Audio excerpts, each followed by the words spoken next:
Good morning, everyone. It's Kris with Inspired Energy again this morning. And this morning I have a guest here who is a permanent fixture right now at Clair-i-tea, Summer Bozohora. And we're just going to have a casual conversation this morning, and we're going to share some stuff about Summer's life and the book that she created, just so that you can get to know her a little bit better. She is available here at Clair-i-tea if that's something that you want to follow up with us later. So to get us started, I'll just kind of give like a little brief introduction. So Summer calls herself a curator to the path of your soul source self, and she's a shamanic, intuitive mind, body, soul healing mentor, and a spiritual strength guide. So can you explain to us what that actually means? for somebody looking at that, just getting into this type of work that might be a little, unfamiliar. Yeah, sure. Well, it's basically mind-body medicine or mind-body-soul medicine. Basically, that everything's energy and all symptoms have a source that's beyond the physical or surface symptom reality. I had lots of different symptoms, cancers and streptococcal blood infections and chronic migraines. And I just figured out the laws of energy that allow people to drop into themselves. So I teach people, instead of doing it to you, I teach you how to drop into yourself, to your highest self, to your guides, to what you know resonates in your body as true. And when you get to the truth of symptoms, which is usually a misconstrued belief about self. It's not like, unlike Greg Braden's book, Spontaneous Healing of Belief. People instantaneously shift and they're able to heal emotional traumas, physical ailments, even frozen shoulder, different physical things. They're able to shift that. Sometimes instantaneously. So you must find, because this is also my story, right? So you must find sometimes that you get people coming to you who are exasperated because they have gone to the medical profession, which we've been programmed to understand is the way to take care of ourselves. So you must get a lot of people like that have tried that path and now are looking for an alternative and understanding the ancient ways of connecting to our soul is the way to healing. Yeah, well, most of my clients actually they're usually at the end of their rope. They've tried all many things. Most people do not go the deeply emotional spiritual route first. They would like the easier route usually. That's just by human design. Pop a pill, fix me instantaneously. Well, mind you, the work can be very instantaneous in a lot of ways. But people usually seek that out last because we have been trained, we have been programmed to look at the surface, to look at the physical, and to look outside ourselves for the healing. And the true healing, the lasting healing, comes from inside ourselves. That's actually why I call my process Inside Out. Yeah. And do you think that maybe it's because we're afraid of what's inside that we don't want to do that first? It's to delve into yourself and make yourself really vulnerable and expose yourself, right? Yeah, that's what people think. And it is the unknown, because as we go into ourselves, we're also connecting with the higher power, the creative source where we come from. And what I notice is people are afraid of the inside. It's like spiritual agoraphobia, I call it, because it's kind of like agoraphobia is fear of going outside when you're talking about being in a house or something, but spiritual agoraphobia is the fear of going inside. So what was your experience with this? So you found this, you found in your 20s, you were in a situation in a strange country, right? And this is what started it all. So maybe just tell people a little bit about how this happened to you and about how you found that you needed to go inside. Oh, yeah. Well, yeah, when I was in my 20s, I traveled to India, which is a very foreign country. And I had to question everything about the Western world, the Western medical model, the West, everything about my family and how it worked. And I mean, there were just children with broken legs, and they'd been done on purpose just so they could earn money. And I came from a fairly well-to-do background, and so I was like, oh, something's wrong with It this doesn't picture. feel good. Yeah. I was only white young woman there, so I was very much a minority. I got stared at a lot, and women didn't go out. So there was no TV, no telephones, no distractions. Even women didn't even go to movie theaters. So I was alone by myself. Wow.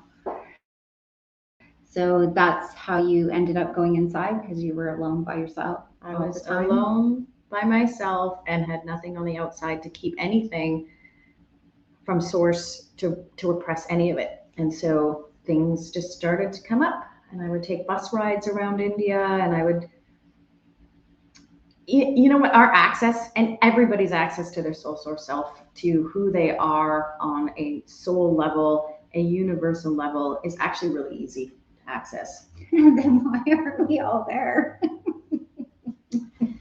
Well, because there's so many distractions. Right. We put glasses on to fix our outside eyesight. That actually is one of the things I'm a natural vision specialist is tell. They're the windows to the soul. And we're like, oh, we'll just fix it this way. And I see everything outside clearly and don't do anything on the inside. We have cars and material goods and shopping and work and addiction. There's so many addictions, which means the root word's dictatorship. It means giving your power away to someone or something else. And we have so much support in our culture to do that, that it's tricky to swing the other way, but so many people are doing it now. Yeah. There's a big push to, I mean, it's the age of Aquarius. That's what people are doing. But we're also being overwhelmed by everything, right? You know, we're being overwhelmed with what's going on in the outside world. Like even the sensitive trying to go to the store and put your mask on, have your mask pass. Like that's overwhelming for some people. They can't handle it, right? Because they're not used to that confrontational energy. So it's a time for people to start looking for other ways to.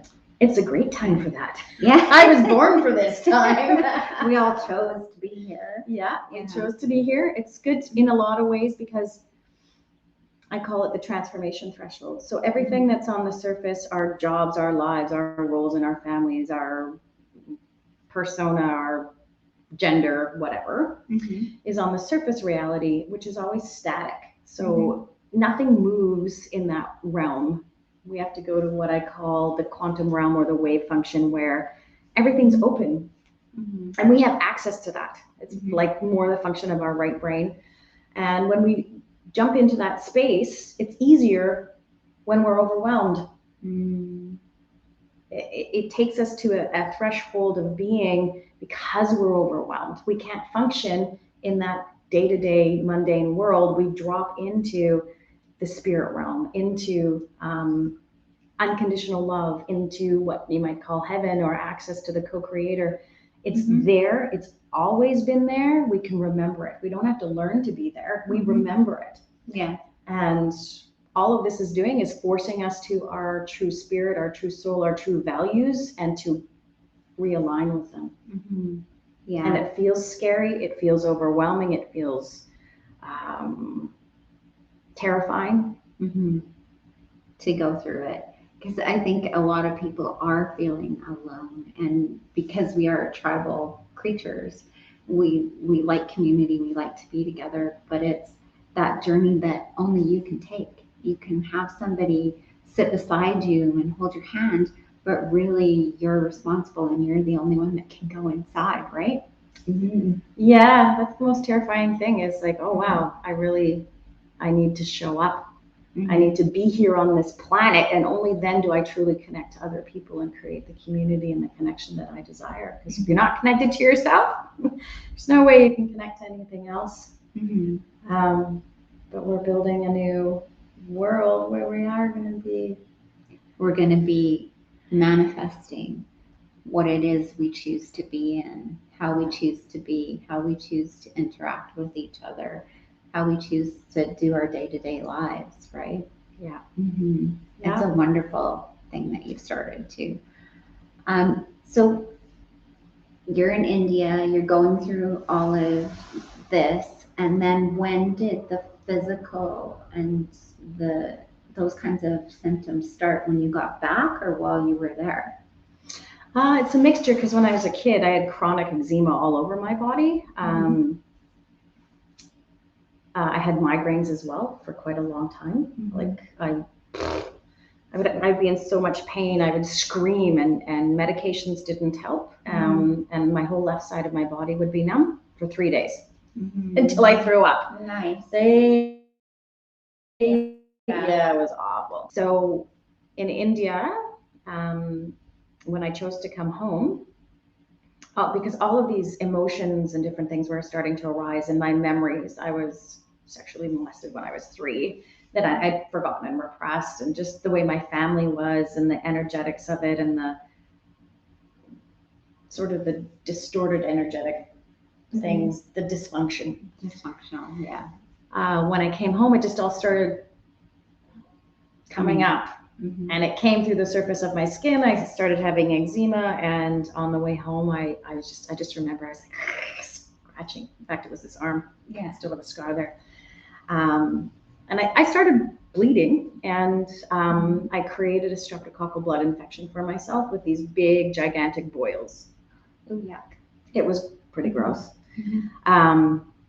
I was sent to the hospital, and they had an infectious disease specialist do all these tests on me and whatever. And the conclusion was what? That it was psychosomatic? No, they would never use that term. And they just said my immune system seemed normal, and I should just keep taking antibiotics. And an antibio by the above. They were like antibio, anti-organic, anti-biological. That's definitely what they are. So I would take an antibiotic, the boil would go away. I'd stop, it would come back, and I would have all these things. And so at that time I came home, I spent 6 months to myself, journaling, meditating, doing artwork, cutting out pictures, and just sifting through my reality. I went through an identity crisis, or midlife crisis, when I was like 24. Are they kind of the same? Yeah. You know, like, because I think that people that go through a midlife crisis, it's actually an identity crisis. And I can say for myself, it's about every 10 years that I went through it. So when I was 30, when I was 40, when I was 50, now I'm 60. So now you're for another one. It feels like it's happening again. It feels like you step into this other reality, this other realm. So your roles shift and change, right? So from a maiden to a mother to a crone, right? Those are actual passages that we as women go through our lives, right? Where, you know, we become a mother, and then we become a grandmother, and your whole reality shifts and changes. Yeah, you know? it does. Yeah. And that's one of the things that we aren't gifted with in our culture, is how to celebrate that, how to honor that, how to sacredly move through that, all those times. Anyway, when I was doing that for myself, I instantly got an insight, which was that the boils were repressed anger. And, you know, Louise Hay has those kinds of information, but you have to get that from the inside. Yeah. So that you can feel the truth of it and not just think it. And at that time, it resonated in my body as so true, what the reason was for it. And I was like, oh, I felt this shift in my body, and I was like, oh, I don't need antibiotics anymore. And I've never had them since. And so as I started doing that, I was able to realize the patterns that occurred in my thoughts, in my body. And so I created the 5-step process based on universal laws that I see other healers and other people. It's just a type of consciousness that's currently being downloaded for people. And so I teach people what that is. And really, it's judgment. What we think reality is, isn't. So more instead of using judgment, discernment. You're discerning what it is for yourself. You know? Discerning and observing, really. Yeah. It's like an observation of energy. And there's so many people are clairvoyant, clairaudient, clairsentient, whatever it is. We're focused on the 5 senses, and then they've taught us to lump the 6th sense into one thing. But it has multifaceted just like the rest of our senses. Mm-hmm. And people know that. Once they start getting into it, they're like, oh, what seemed like this subtle weird thing isn't anymore. They're like, oh, that's my knowing. Mm-hmm. And then they're able to do things and shift things in their body on their own. Yeah. And I think too, when you talk about knowing, the one thing that has come to my attention is that your body knows before something is going to happen, but it's in recognizing it and giving more space, because usually it's only a few seconds when you first start realizing it. And then it's, how do I create more space so that I have time to react or to change my path? Yeah, right. The habitual patterns that we have of repressing that knowing. Yeah. Mm-hmm. Yeah, you're right. Our conduit, or our body, is a conduit to knowing. Mm-hmm. It's this energetic conduit, and we treat it like this physical thing that has nothing to do with the energy that runs through us. So our emotions, everything creates a reality, and if we don't allow those emotions, that energy in motion, the creation that we're evolving into to move, it gets stuck. Yeah. In one way or another. And then that's when we have trouble. But the thing is, we can always unstuck it, because the energy stops moving as soon as we go into it and we say, hi, energy, tell me about yourself, without any judgment. Like, oh, it's cancerous energy. Okay, I want to cut it out, make it out, fight it, make it go away. It's more like, okay, I'm really curious to see and know who you are. It goes, really? Really? You go, yeah. Yeah. And then you can literally talk to it. I mean, sometimes not verbally, but there's an energetic exchange. You can ask any type of energy to become a different type of energy, to become an image. And there's ways to work with it that's magical. And I mean, there's just so many things that happen that you can't think of that just open up magical realms of existence and knowing. You actually have to do the work, like they say, right? Yeah, exactly. So this is really fascinating. Although I want to, because you said do the work, and so many people think it's hard work. Yeah. But such an important part of it is play. But it's still work. You have to actually. You have to show up. You have to show up, and you have to focus your energy there. Because if you don't focus on it to release it, then it's just stuck there, right? You have to. Well, you know what? Your body, your being, your mind, your spirit, your soul is always speaking to you. So yeah, it's more of an acknowledgement. And yeah, where you focus your energies is what grows and becomes more real. If people are afraid right now, it grows and becomes more real. And so you're right, where you put your attention and your focus, where you choose to observe, is an important aspect of it for sure. Yeah, exactly. And there's so many people out there right now that are trying to figure out who and what they are. What is my purpose? Why am I here? What is my truth, right? But you actually need a program like what you've developed so that you can go inside and you can do the play or the work, right? And figure out exactly what that is, because most of us don't know. We haven't been taught how to do these things, right? No, I think we've been deliberately guided away from it, actually. And even meditation sometimes, because people don't know that there's different types of meditation. There's static meditation, or what's called passive meditation, and active meditation. So a lot of us are taught, and there's a purpose to it, but a lot of us are taught, follow your breath, or you know, you're given specific imagery. And the thing is with that is and don't be distracted by your thoughts or physical pain or anything like that. Yes. And there's some truth to that. You don't want to be distracted by it. But if you have a thought and you have energy in your body that starts to speak with you, it's kind of like you're telling it to shut up. Right. And there's ways not to go and get distracted. And that's what I teach people. How do you go into active meditation where imagery and everything arises spontaneously, rather than people giving you what it's supposed to be? I just had this image when you said that. You know, when you're having a conversation with somebody, and they just ignore you and they walk away. And that would be kind of the same thing. Your body is going, hey, I'm talking to you, and you're like, no, I don't want to hear you right now. I'm going over here to do this with somebody else. Right? Yeah, no, that's exactly what it is. Yeah. No, in my friend Jill,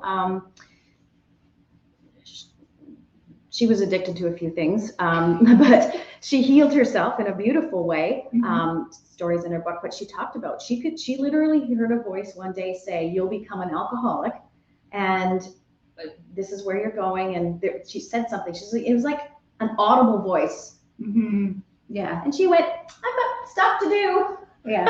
And kept going. And then Yeah. she still remembers that voice though. And so we have them. Yeah, exactly. And I think too that there's something called projections, right? So you can actually hear other people's thoughts being projected out. But if you don't understand that, you become that person that thinks you're crazy and that you're just hearing voices, right? But once you understand that that's an actual thing, this is where the discernment comes in. Is it mine? Is it somebody else's? Is it my pain? Is it somebody else's? All this stuff. And I can really see a program like that, this really helping people to delve into that and be able to discern, is this mine? Is it somebody else's? That's a good question, and mine doesn't necessarily, maybe we should do that together because empaths, as we know, we can feel things. Mm-hmm. And then people will say, "Oh no, that's not true." I've had an experience recently where I was like, "Okay, I'm feeling something here and it's a little bit off." And then I think it's me. And then I realize, "Oh no, it's not." Yeah. It's going on and I feel it, but they're saying it's not going on. And so there's so much of that in our world, this deception of people not acknowledging because they're afraid to be vulnerable. Yeah. But as we're vulnerable together, it's the most magical thing in the world. But even physical ailments, not even like the mental side of it, like, because for me, like, it's about me, right? I pick up physical stuff, like I had a lady come in and I couldn't breathe and I'm coughing, I'm choking, I'm crying. And then she tells me she has thyroid cancer. And I'm like, oh, good, that's not me. Because until you start learning those things, you don't know. No. You assume that it's your body, your problem, right? Yeah, but not necessarily with an empathic person. No, and those are things just that we haven't been taught, and so that's something we're developing, and it's coming down through us through consciousness in a really quick way. People are learning it, and often I just hold space for people, and because I know, then they pick up on my vibration, and then they'll move, right? They'll do their shift or change, Because I'm just like, okay, I believe in this, I know this, I've seen it so many times that then my trust becomes theirs almost. Yeah, it's all about trust, hey? Trust is a big one. Yeah. And I think that's the thing, you have to know and trust. Like trust and faith and belief. Like all of these words, we all think are kind of the same, but they're really not. Like you can have a belief, but you don't really trust it or have faith that it's going to work enough to let it truly go, right? So I think this is something that people are learning too right now. Yeah, no, trust in every aspect of your life that the universe, God, the benevolent world has your back. There's little areas I notice that I still am like, man. All of us, me too. Yeah. Like, and then something happens and I'm like, oh, that was a clear message. But that's about tuning in, right? It's about awareness. Yeah. Whereas they've trained us not to be aware anymore. Yeah. Like everything is rules, regulations, do this, do that. And we don't have to tap into that awareness and be aware and be righteous and do the right thing. Yeah. Like it's really a thing for us to have to slow down and dive into ourselves. It is. And it's a very big shift. It's a change in our habits and our patterns. And sometimes it's not easy to make. So was there anything else that maybe you want to share with the audience before we sign off and just let them know about the work that you do here? Well, I do it online, but also in person. It's soul healing, and it's called Inside Out. I teach people, so we have a class. We do a weekend class. We'll have a few coming up in terms of how to go inside yourself and get those instantaneous insights, whether you have body, physical symptoms. I've worked with, there's a lot of really depressed and suicidal people right now. Yes. And so there's a few of those. We have weekly practices in Inside Out, and when people come together to practice, you start to see the patterns that are happening in people's consciousness. And as you work together, oh, it's so cool. It's so co-creative. And that's where they want us separate, because then you can't see the patterns and you can't see that you're not alone. And just that sense of community. We are built for connection. Yes. We're stronger together than we are apart. Yeah, because we feel those presences of all those other energies. We feel that all the time, and we're taught it doesn't exist. And then we feel crazy. Yeah, or told we're crazy. Or told we're crazy, because people don't want to feel that, because then they're going to have to go through the emotions that they've been told they shouldn't feel. So it's about going back to source. It's about going back to what you know to be true. You remember it. You do. And that's awesome. You know, I have to say that there's been a big shift here since your presence here at Clair-i-tea too. And I would welcome anyone who wants to delve into this kind of work to contact us here. We can put you in touch with Summer. And it would just be the best thing you ever did. Come join the community. We have a lot of community and things. Kris and I are here pretty much every day at Clair-i-tea's, and there's just so many clairvoyants, witches, wizards, and amazing healing opportunities here on every level. And important, you can be you. You're not judged for who you are. You won't be criticized for whatever it is that is you, whatever that truth is that is you. We encourage that expression as long as it's healthy. You just need to have a healthy expression of it. And if not, then we need to dive in and figure it out. Right? Well, I'm going to challenge you a bit on that one. That's a bit of a judgment, what's healthy and what's not healthy. But well, I mean, you know, don't come in with guns and shoot us. That's maybe not healthy. Well, yeah, that's kind of what I meant. Like, you know, you can have all that stuff, but as long as it doesn't endanger anybody. Yes, that would be the boundary. It's safe. It's a safe space for people is what I'm trying to get at, right? So I thank you all for joining us today. And Summer's book is available on our website, clair-i-tea.ca, or you can come in and pick up a copy yourself. She'd be happy to sign it for you. I would be happy to sign it for you. Personal one. Yes. And so I would just like to say bless you and thank you for tuning in, and join me next Tuesday to see who my next guest is going to be. Thanks, Kris. You're welcome. Thank you, Summer.